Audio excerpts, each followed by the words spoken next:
Somebody asked me a really good question the other day, and it's, what are associates and oblates? Well, associates and oblates are secular people who are affiliated with a religious community. And the concept of associates and oblates has been around pretty much since the beginning of religious communities, way back in the early years of the church, 1st and 2nd century. Religious communities, brothers and sisters, had secular people who surrounded them and helped with their work and were part of the prayer community. And it is a formal commitment. In our community, we have a manual for associates, and we also have a manual for oblates. What we do here at CSJB is you become an associate first, and if you feel called, then you can make a commitment to become an oblate. And it's different from religious life, of course, because you don't take vows and you don't live together. You can live out in the world and have a job and your family, but you are part of us. In the Episcopal Church, I'm not sure if it's true in the Roman Catholic Church, usually there are a lot more associates and oblates of a community than there are brothers and sisters. The brothers and sisters are a small core of people who live the vowed life and do this 24/7 and live together. And the associates and oblates surround us in great numbers and help us with what we do.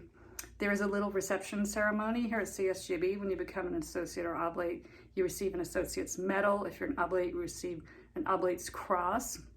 You have rule of life, which, don't be scared by that. It's really just a suggestion helping you develop your spiritual life, and that's really what it's all about, is to help people with their prayer life.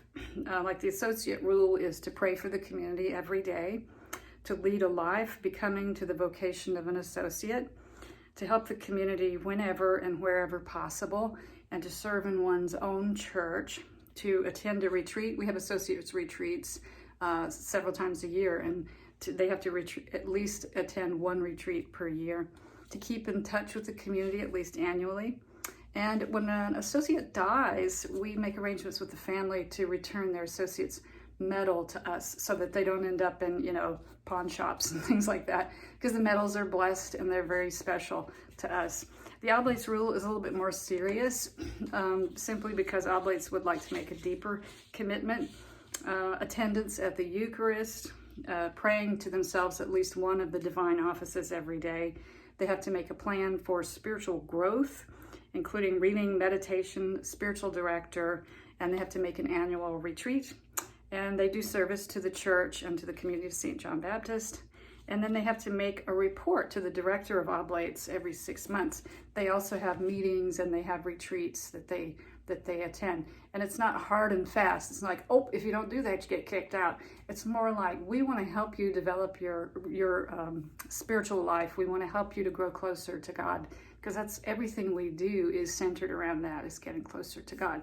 So let me know if you have any questions. Ask me questions in the comments, and I will try and answer them.